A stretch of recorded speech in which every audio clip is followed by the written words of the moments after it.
अस्सलाम वालेकुम नाज़रीन, प्रोग्राम अॼु जी ॻाल्हि में मां मुंहिंजी मेज़बान सबीन मेमण। नाज़रीन, जीअं जीअं दुनिया जी आबादी में वाधारो थिए थो तीअं तीअं तरक़ी बि थिए थी, पर इंसानी आबादी जे वधजण सां ज़मीन जे ॻोल्हे ते फ़र्क़ु पवे थो त इंसानी वसीलनि जी खोट बि पैदा थिए थी। आबादी वधण जे करे मौसमियाती तब्दीलियूं बि थियनि थियूं, जिन जो असर साल जे चइनी मुंदुनि ते पवे थो। मौसमियाती तब्दीलियुनि जे करे ज़लज़ला, लोॾा, बारिशूं, तूफ़ान अचनि था, पर एनवायरमेंटल ॼाण न हुअण करे असीं इन्हनि खे ॿिया नाला बि ॾियूं था। अॼु जे प्रोग्राम में असां मौसमियाती तब्दीली ऐं माहौल ते इन जे असर जे हवाले सां ॻाल्हि ॿोल कंदासीं ऐं इन ते बि ॻाल्हाईंदासीं त यूथ पॉलिसी जेका 2012 में ठही हुई उन में माहौलियाती तब्दीलियुनि में नौजवाननि जे किरदार खे बिल्कुलु नज़रअंदाज़ कयो वियो आहे। असांखे स्टूडियो में जिन महिमाननि जॉइन कयो आहे, south Asia forum of climate change जा कोऑर्डिनेटर आहिनि आकाश संतोराई। महिरबानी तव्हांजी, तव्हां प्रोग्राम में आया। असांजूं ॿियूं महिमान आहिनि पीपल्स पार्टी जो MPA खैरुनिसा मुग़ल, महिरबानी तव्हांजी बि। असांजा टिया महिमान आहिनि सलीम अब्बासी, समाजी अॻवान आहिनि, महिरबानी तव्हांजी बि। आकाश, पहिरीं मां तव्हां खां शुरू कंदमि त क्लाइमेट चेंज या मौसमियाती तब्दीली या माहौल, इन जी माना छा आहे असल में? प्योर साइंसी इस्तिलाह आहे न। अॻु में इहो थींदो हो त माहौलियाती आलूदगी जो हिकिड़ो असां टर्म ॿुधो, जेको शुरू खां ईंदो त जेको फैक्ट्री इंडस्ट्रियलाइज़ेशन जेका थी उनजे करे धूं निकिरंदो हुयो, या ॿियो सैनिटेशन जा इशू हूंदा हुआ त उनमें माहौलियाती आलूदगी थींदी। पर जीअं इंडस्ट्रियलाइज़ेशन वधी त उनजी जेका कार्बन एमिशन थियो, कार्बन डाइऑक्साइड वधीक जॾहिं आयो त पोइ हिकिड़ो पूरी दुनिया जो जेको इकोसिस्टम हुयो उनखे मुतासिर कयो। पोइ साइंसदाननि उन ते तहक़ीक़ शुरू कई त बाबा इहो आहे असल इशू छा आहे। मिसाल तौरु हिकिड़ो माहौलियाती तब्दीली खां पोइ पहिरियों भेरो 19वीं सदी जी जेका शुरूआत हुई उनमें इहो साइंसदान ॻोल्हे लधो जेके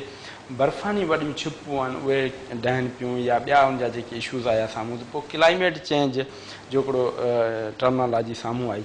ऐं प्योर साइंसी इनखे अञा ताईं बि मतिलबु इहो डिबेट पई हले त इहो आहे वाक़ई या न आहे। पर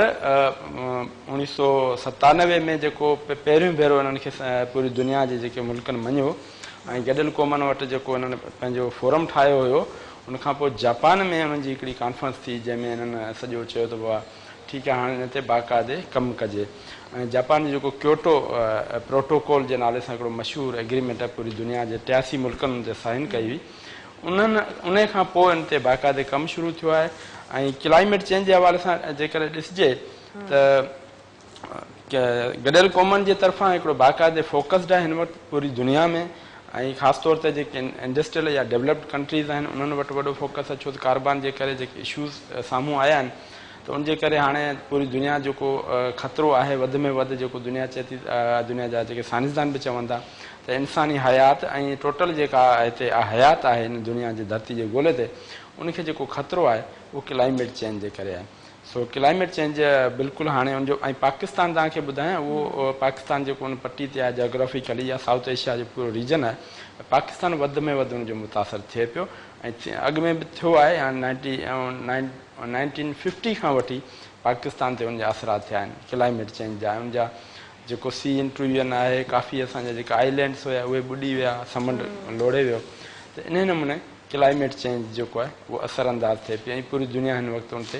फोकस कयो वेठी आहे। पाकिस्तान ते इन जो असर 1950 खां पोइ थियो। 1950 खां बिल्कुलु नज़र आयो आहे। हूअं त जेकर ॾिसिजे त प्रीवियसली जीअं जेको समुंड अॻु में ईंदो हुयो, थरपारकर जो जेको डेज़र्ट हुयो या ॿिया जेके हाकड़ो दरिया आहिनि, त उन्हनि पंहिंजा रुख बदिलाया। इहो सॼो क्लाइमेट चेंज जे करे आहे। पर हाणे इहो थियो आहे त हाणे जेको उनजा एक्सट्रीम जेके इम्पैक्ट्स नज़र अचनि पिया, उहे हाणे फ्लड, किथे किथे ड्रॉट जी सूरत में नज़र अचनि था। पाकिस्तान में वधीक उनजा इम्पैक्ट नज़र पिया अचनि। खैरुनिसा सां बि ॻाल्हि कंदासीं। मौज़ू असांजो ॾाढो वसी आहे, जंहिं ते जेतिरो ॻाल्हाइजे घटि आहे। त पाकिस्तान ते जेके असांजा मौसमियाती तब्दीलियुनि जा असर आहिनि, उन जूं जेके बुनियादी ॻाल्हियूं असां ॾिसजे, समुंड असांजी एतिरी ज़मीन गिड़काए पियो, असांजा ॿेला वढिजणु, मतिलबु असां का कानून साज़ी कोन्हे त वण वढणु हिकिड़ो ॾोहो आहे, जंहिंजो जिथे दिलि चए थो वण वढे थो। असां वटि एतिरा ॿूटा नथा पोखिया वञनि जेतिरा वण वढिया वञनि था। त इन शइ जे हवाले सां हुकूमत संजीदगी सां, पॉलिसियूं त घणियूं ठहियूं हूंदियूं, पर संजीदगी सां तव्हांखे किथे को कमु असांखे नज़र कोन थो अचे। पीपल्स पार्टी जा केतिरा ई दौर आया। बिस्मिल्लाहिर्रहमानिर्रहीम। सभिनी खां पहिरीं त पंहिंजी राय जो आहे हक़। तव्हां सवाल में ई हिन शइ खे हिकिड़ो डिनाए कयो कि पाकिस्तान पीपल्स पार्टी जी हुकूमत जेका आहे उन जा को क़दम तव्हांखे नज़र कोन आया। पर तव्हांखे आउं ॿुधाईंदी हलां कि सभिनी खां पहिरीं जेको आहे पाकिस्तान पीपल्स पार्टी जी हुकूमत हुई जंहिं एनवायरमेंटल मिनिस्ट्री जेका आहे क़ाइमु कई मोहतरमा शहीद बेनज़ीर भुट्टो जे साहिबा, जेको इहो इन करे थियो त असां हू हिकिड़ी इंटरनेशनल लीडर रही हुई ऐं जो फोकस हो पूरो बैनल अक़वामी जेके इशूज़ खां वठी जेके ग्लोबल लेवल ते जेके असांजे मुआशरे ते असर था कनि या असांजे क्लाइमेट जो जेको रहे थो त उन ते हुनखे फोकस हो ऐं इहा ई वजह की उनखे अहमियत जी ख़बर हुई ऐं उन्हनि पूरी तरह उन ते कमु बि कयो ऐं वफ़ाक़ी वज़ीर रहिया असांजा आसिफ़ अली ज़रदारी साहिबु उन ते। हाणे उन में सभिनी इहा शइ की जीअं त अदा तमामु सुठे तरीक़े सां एक्सप्लेन कयो इन शइ खे, बल्कि डिस्क्राइब कयो इनखे, त हाणे पूरी दुनिया जेका इन्हनि इशूज़ खे सम्झे पई ऐं उन ते फोकस आहे, उन ते कमु करे पई, त असां बि जेको इन जी अहमियत खे नज़र में रखंदे इहा एनवायरमेंटल जेका मिनिस्ट्री क़ाइमु कई, कानून साज़ी कई पाकिस्तान में ऐं पॉलिसी पोइ ठही, पर बुनियादु पाकिस्तान पीपल्स पार्टी विधो। ही इन्वायरमेंटल प्रोटेक्शन एजेंसी ठाही हुई जंहिंमें जेको आहे माण्हुनि खे अवेयर करण खां वठी उन्हनि खे ॼाण ॾियण खां वठी जेके बि इशूज़ हुआ क्लाइमेट चेंज ते उन्हनि खे ॾिना विया। इहा ई वजह आहे की तव्हां ॾिसंदो की उन खां पोइ जॾहिं उहे इशूज़ साम्हूं आया पोइ जेके आहिनि NGOs जेके आहिनि डिफरेंट जेके आहिनि उन्हनि जो ध्यानु बि छिकायो वियो, उन्हनि फंडिंग बि कई ऐं उन खां पोइ हिकिड़ी ॻाल्हि तव्हांखे ॿुधाईंदी हलां की इहो वफ़ाक़ी जेको वफ़ाक़ वटि इहा हूंदी हुई मिनिस्ट्री ऐं उन में इहो हिकिड़ो रहियो त वफ़ाक़ जी जेसीं गारंटी न हूंदी हुई त जेको सूबनि सां जेको मुआदा हूंदा हुआ या जेके बि एग्रीमेंट हूंदा हुआ त जेके बैनुल अक़वामी इदारा उहे कोन करे सघंदा हुआ, पर 18 अमेंडमेंट खां पोइ उहे बि हाणे सूबनि ॾांहुं इहा शइ अची चुकी आहे। हाणे असां वटि इहो आहे, तव्हां जीअं त चयो त इन में पाकिस्तान पीपल्स पार्टी जी हुकूमत लोकल सतह ते जेको असांजो सूबे जो किरदारु रहियो आहे, माहौलियात वारी जेका वज़ारत आहे उहा हमेशह इन ॾस में जेको आहे बजट खे पंहिंजो इज़ाफ़ो बि करे थी, इन ते कमु बि करे थी ऐं इशूज़ खे साम्हूं रखी पॉलिसी बि ठाहे थी। ऐं इन ते आउं थोरो घणो ज़रूरु चवंदसि की हिकिड़ी का हुकूमत जेका आहे कहिड़ी बि जमायत जी आहे, हिते तव्हां पाकिस्तान पीपल्स पार्टी ज़ाहिर बुनियादु विधो, उन खां पोइ जेकॾहिं ॿियनि जी का हुकूमत थी अची ॿी जमायत जी, ख़ासि तौर ते नवाज़ शरीफ़ साहिब जो हिते ज़िक्र कंदसि, त जॾहिं बि आया आहिनि त ॿियनि मनसूबनि वांगुरु जीअं पाणी बिजली या जेके बि मनसूबा असांजा हूंदा हुआ उन्हनि खे जीअं इग्नोर कयो वेंदो, त हिन में मां ज़रूरु तव्हांखे इहो ॿुधाईंदसि त इन ते पोइ कमु कोन थींदो आहे। इन इशू खे बिल्कुलु इग्नोर कयो वियो। 4-5 करोड़नि जी बजट आहे, उन ते बि को एॾो संजीदगी सां कोन ॾिठो वियो। पघारुनि खां वठी जेके बि आहिनि उन्हनि ते जेको इम्प्लीमेंट करण जे लाइ जेके असांखे फंडिंग खपे थी, त उन में उन्हनि हुकूमतुनि जो किरदारु कोन रहियो। उन खां पोइ वरी बि आउं तव्हांखे ॿुधाईंदसि 2008 जी में जॾहिं मोहतरमा जी असांजे पाकिस्तान पीपल्स पार्टी जी हुकूमत आई त उन में आसिफ़ अली ज़रदारी साहिबु ऐं गिलानी साहिबु इन्हनि ते उन्हनि जी हुकूमतुनि तमामु घणो कमु इन ते कयो। ऐं ॿी हिते हिकिड़ी तमामु वॾो हिकिड़ो अहम जेको हिकिड़ो ॿियो क़दम आउं चवंदसि हिन सिलसिले में, उहो इहो हो त इन्वायरमेंटल चेंज खां इनखे चेंज मतिलबु उनखे कयो क्लाइमेट चेंज खे उहा पॉलिसी आंदी वई 2012 में शायदि, आई थिंक मूंखे थोरो जेसीं यादि क्लाइमेट चेंज। हाणे उन में ॾिसो न हिकिड़ो ब्रॉड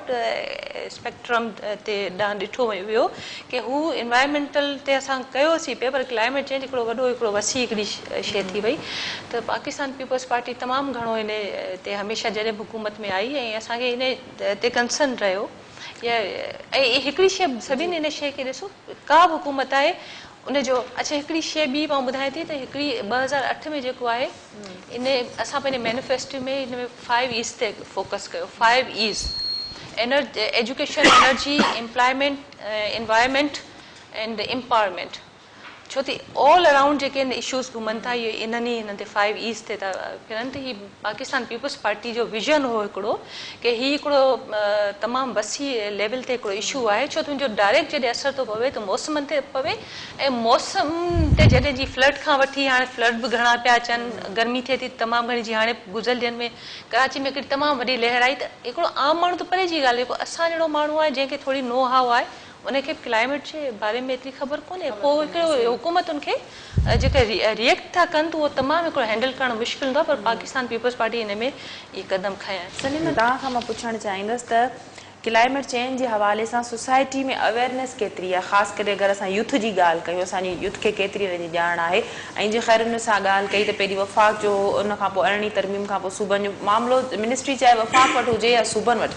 माहौलियाती तब्दीली या क्लाइमेट हिकिड़ो अहिड़ो मौज़ू आहे जेको गॾियल तौरु सभिनी जो मुश्तरका हुअणु घुरिजे, जंहिं ते संजीदगी सां कमु करण जी ज़रूरत हुजे, पर उहो असांखे किथे बि नज़र कोन थो अचे। हुकूमतूं चाहे कहिड़ियूं बि ईंदियूं वेंदियूं रहनि। महिरबानी। सभ खां पहिरियों त क्लाइमेट चेंज क्लाइमेट चेंज जो पॉलिसी आहे उहा हिन वक़्तु जेकी असांजी हिन ज़मीन ते आहे मौजूदु आहे, जेके हिन रियासत जे तरफ़ां असांखे ॾिनी वई आहे, उहा 2012 में पीपल्स पार्टी जे दौर में ॾिनी वई। उनजा जेके बिल्डिंग ब्लॉक्स आहिनि उहे सभई जेके बेस कया विया आहिनि, उहा हिकु international inter governmental panel of environment change climate change IPCC जी रिकमेंडेशन तहत कया विया आहिनि। लिहाज़ा रही ॻाल्हि अवेयरनेस जी, त अवेयरनेस जी मां तव्हांखे सभ खां पहिरियों अकेडमिया खे टच कयां त अकेडमिया जीअं असां वटि 3 डिपार्टमेंट्स मां तव्हांखे मिसाल ॾियां। जीअं हिकु फॉरेस्ट्री डिपार्टमेंट आहे, जीअं असां वटि जेको आहे सो Sindh rural development study centre आहे, जीअं असां वटि एनवायरमेंट डिपार्टमेंट आहे सिंध यूनिवर्सिटीअ में, या अकेडमिया जी असीं ॻाल्हि कयूं पिया। ऐं हिननि खे पर्सनली विज़िट करे चुको आहियां, क्लाइमेट चेंज ते ऐं लीड बि कयो आहे सिंध सूबे में। त उन हिकु अहिड़ो सब्जेक्ट आहे जंहिंजे लाइ माण्हू अञा क्लाइमेट चेंज, अञा SDSC जे प्रोफेसर, अञा फॉरेस्ट्री डिपार्टमेंट जा प्रोफेसर क्लाइमेट चेंज खे एनवायरमेंट था ॾिसनि, जंहिं ते क्लाइमेट चेंज हिकु अहिड़ो हिकिड़ी साइंस आहे जेकी क्रॉस कटिंग थी में थी अचे ऐं समाज जी हर एस्पेक्ट खे, एग्रीकल्चर हुजे, हेल्थ हुजे, ऐं तव्हांजी जो लाइवलीहुड जो ओवरऑल जेको सीनियर आहे उहो हुजे, ऐं तव्हांजो फिज़िकल इंफ्रास्ट्रक्चर समाज जो जेको ढांचो आहे बुनियादी उहो हुजे, उन सॼे खे अफेक्ट करे थो। Climate change policy 2000 government of Pakistan में इहा शइ चयल आहे त हायर एजुकेशन में क्लाइमेट चेंज सब्जेक्ट खे असीं करिकुलम में शुमारु कंदासीं, जेको अञा ताईं 2012 में थियो आहे। ऐं असीं 2010 जी फ्लड में जंहिंमें 2 करोड़ जे लॻभॻि माण्हू जेके डिस्प्लेस थिया, 2011 जी फ्लड बि असीं विटनेस कईसीं, 2013-14 बि असीं अताब में रहियासीं, 15 ताईं जेको आहे सो असां हिन वक़्तु बि असांखे वार्निंग हुई त असांजो जेको आहे सो फ्लड अची सघे थी।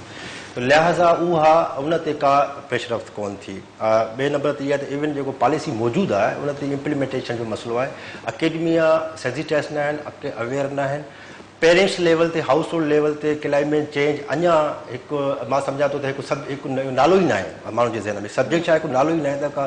माना मौसमी तब्दीली सिर्फ़ु सम्झो वञे थो त माना सियारो आयो, गर्मी ख़तमु थी, इहो क्लाइमेट चेंज आहे। क्लाइमेट चेंज इहो न आहे। क्लाइमेट चेंज इहो बि आहे त तव्हांजी समुंड जो जेको आहे सो जेको अपर लेवल आहे उहो जॾहिं वधे थो त उहो इंक्रोचमेंट करे थो ऐं तव्हांजी जेकी आहे लैंड उहा इंक्रोच थिए थी। हिकु वॾो सब्जेक्ट आहे, जॾहिं करिकुलम जो ठहंदो तॾहिं ख़बर पवंदी त केॾो वॾो हिकिड़ो डिटेल सब्जेक्ट आहे। ऐं रही ॻाल्हि सिविल सोसाइटी मीडिया जे लाइ बि हीउ हिकिड़ो सब्जेक्ट आहे। ॾिसो एनवायरमेंट प्रोटेक्शन एक्ट जेको सिंध जो मौजूदु आहे उहो एंथ्रोपोजेनिक रीज़न्स जेके इंसान जेके अमल करे थो, जंहिंजे बुनियाद ते क्लाइमेट ख़राबु थिए थो, उहो एनवायरमेंट प्रोटेक्शन एक्ट में किथे ॾिनल आहे त असां जेकॾहिं उहे शयूं न कयूं जंहिंसां एनवायरमेंट ख़राबु थिए थो या क्लाइमेट चेंज वधीक जेको थिए थी त उन ते बि इम्प्लीमेंटेशन न थी आहे। इहो सब्जेक्ट बि बिज़ात ख़ुदि अञा सिविल सोसाइटी, अञा मीडिया, जेको मीडिया फ्रंट लाइन ते तमामु एग्रेसिव हूंदी आहे, उन बि इन शइ खे अञा कोन खयो आहे। पसलन तजुर्बे जे मुताबिक़ जेकॾहिं चइजे त जेको आहे सो सिर्फ़ु NGOs ई आहिनि जेके इन मसइले खे खणनि था, सो बि इन जे करे जो उन्हनि जी जेकी फंडिंग आहे उहा इंटरनेशनल फंडिंग आहे ऐं इंटरनेशनल लेवल ते इन जी रिकग्निशन सब्जेक्ट जी मौजूदु आहे। ऐं उनजो रिफ्लेक्शन जेको तव्हांखे हिन वक़्तु क्लाइमेट चेंज नज़र अचे थो, असां ॻाल्हायूं था हिन वक़्तु हिन सब्जेक्ट ते, त उनजो रीज़न आहे इंटरनेशनल लेवल ते हिकु रिकग्निशन, नेशनल लेवल ते, प्रोविंशियल लेवल ते, डिस्ट्रिक्ट लेवल ते ऐं हाउस होल्ड लेवल ते इन जी रिकग्निशन, इन जी अवेयरनेस कोन्हे त इहो हिकिड़ो मौज़ू मौजूदु आहे। आकाश, आलमी सतह ते इन ते केतिरो कमु थियो आहे ऐं असांजे मुल्क में इन ते केतिरो कमु थियो आहे? आलमी सतह ते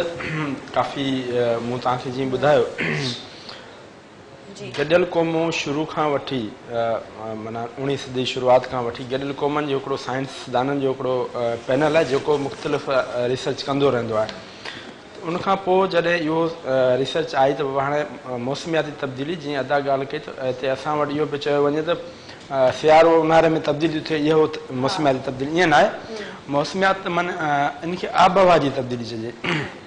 जेको घटि में घटि 100 सालनि या 50 सालनि खां पोइ उन में जेका चेंज ईंदी आहे उहो हूंदो आहे मौसमियात क्लाइमेट चेंज। त जेका क्लाइमेट चेंज थी पोइ बाक़ाइदे गॾियल क़ौमनि उन्हनि ते हिकिड़ो पैनल ठाहियो जेको IPCC हो जेको पैनल उनखां पोइ वरी क्योटो प्रोटोकॉल मूं अॻु में बि ज़िक्र कयो त जापान में हुनजो थियो जंहिंमें पहिरियों भेरो 83 मुल्कनि जी ॻाल्हि खे मञियो त ठीकु आहे इहो कार्बन जे डाइऑक्साइड जे करे थिए पियो उनजो अख़राज वधीक पियो थिए त हाणे उनखे रोकणो आहे उनमें इन्हनि रोकण जे लाइ इन्हनि पोइ हिकिड़ा जेको COP जो कॉन्फ्रेंस ऑफ पार्टीज़ जेका हाणे 3 नवंबर ते फ्रांस में थिए पई ऐं उन ते मुंहिंजे ख़्याल में को पाकिस्तान जो सच को उनमें वॾो किरदारु न रहियो आहे पर पाकिस्तान हूअं बि पूरी जेके बि इंटरनेशनल एग्रीमेंट्स आहिनि उनजो सिग्नेटरीज़ आहे ऐं बाउंड आहे त उन ते अमल करे पर पाकिस्तान उन लेवल ते अमल न पियो थी वञे क्लाइमेट चेंज जे हवाले सां बि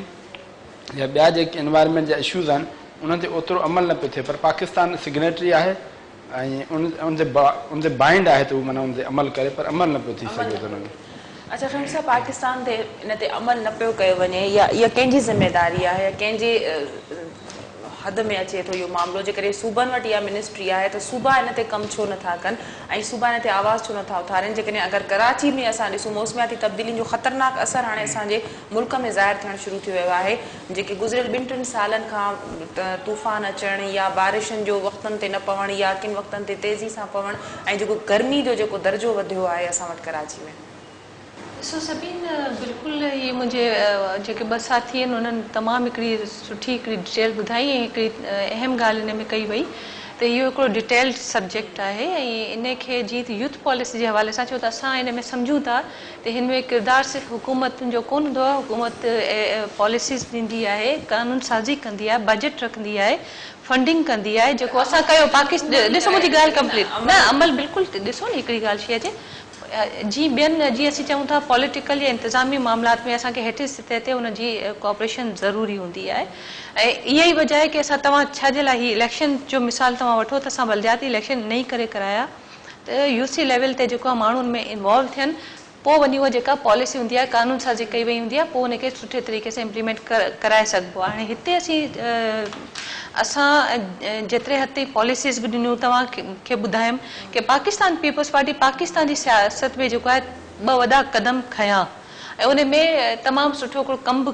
कयो वियो ऐं कमु नज़र बि आयो हाणे जेको आहे जीअं असां चाहियूं पिया की वधि खां वधि जेको आहे यूथ जी शमूलियत थिए हिन में हाणे जीअं जेका 2012 वारी जेका पॉलिसी आहे यूथ पॉलिसी अदा जेको इम्प्लीमेंट जे हवाले सां ॻाल्हि कई त उन में जीअं त पाण बि हिन शइ खे चई चुका आहिनि ऐं असां बि इहो था चऊं इन में हिकिड़ो जेके सिविल सोसाइटी स्टेक होल्डर्स आहिनि उन्हनि सभिनी खे जेको इतमाद में आणे ज़ाहिर मुख्य जेके यूथ आहे उन में जेके तरमीम करण जी ज़रूरत आहे त उनखे असांखे तरमीम करे बि उनखे पोइ उनखे जेको आहे इम्प्लीमेंट न वेंदासीं कानून साज़ी जेका आख़िर में छो त हिन में अञा वधीक कुझु करण जी ज़रूरत आहे उहो ड्राफ्ट जेको आहे मुकमल कोन्हे इन में हिकिड़ी ॿी बि ॻाल्हि ॿुधायां सभिनि असांखे एतिरो कंसर्न आहे ख़ासि तौर ते यूथ जी पार्टिसिपेशन खे की असांजा चेयरमैन बिलावल भुट्टो ज़रदारी साहिबु ईअं यूथ पॉलिसी जो जेको ड्राफ्ट आहे उहो हुननि जी टेबल ते आहे ऐं उन्हनि खे कंसर्न आहे असांजी डिस्कशन आहिनि ऐं जी पर हिकिड़ी इन ॻाल्हि खे असीं मञणु घुरिजे की उन लेवल ते असांजी हिकिड़ी अंडरस्टैंडिंग इदारनि सां जेके सिविल सोसाइटी जा माण्हू आहिनि स्टेक होल्डर उहा अञा डेवलप थी कोन सघी आहे हिकिड़ो क़दम ॿियो तव्हांखे ज़रूरु मां ॿुधाईंदसि पाकिस्तान पीपल्स पार्टी जो हिन में जीअं तव्हां पार्टिसिपेशन जेका यूथ जी पार्टिसिपेशन जे हवाले सां ॻाल्हि करियां पई त हाणे बलदियाती इलेक्शन जॾहिं थिया 5% जेको आहे पाकिस्तान पीपल्स पार्टी यूथ जे लाइ जेको आहे इलेक्शन में जेको आहे उन्हनि खे त रखियो ताकी जेके असांजा काउंसलर्स जेके आहिनि UC लेवल ते जेके ईंदा उहो यूथ जेको हूंदो UC लेवल ते उनजी कैपेसिटी बिल्डिंग कई वेंदी इन जी ज़रूरत आहे उनखे ट्रेंड कयो वेंदो ऐं उन खां पोइ उहो उनखे UC लेवल ते जॾहिं माण्हुनि खे ख़बर पवंदी छो त मूं जीअं तव्हांखे ॿुधायो त हीअ जेका क्लाइमेट चेंज जेका सिर्फ़ु इहो कोन्हे हिन अदा वारनि बि इहा ॻाल्हि कई माण्हू त सिर्फ़ु इन खां हिकदमि में हिकिड़ो अजीब रिएक्शन अची वेंदो की एतिरी गर्मी थी वई या हीअ फ्लड अची वियो हिन दफ़े एतिरो वधीक थी वियो त हाणे UC सतह ते जॾहिं उहो अवेयर हूंदो हिकिड़ो माण्हू उन लेवल ते ॼाण ॾींदो त पोइ वण वढण खां वठी वण पोखण खां वठी जेके नालियूं गटर सभु जेके शयूं हिन में अचनि थियूं त उहा हिकिड़ी तमामु हिकिड़ी सुठी हिकिड़ी चेंज हूंदी पूरी तरह पॉलिसी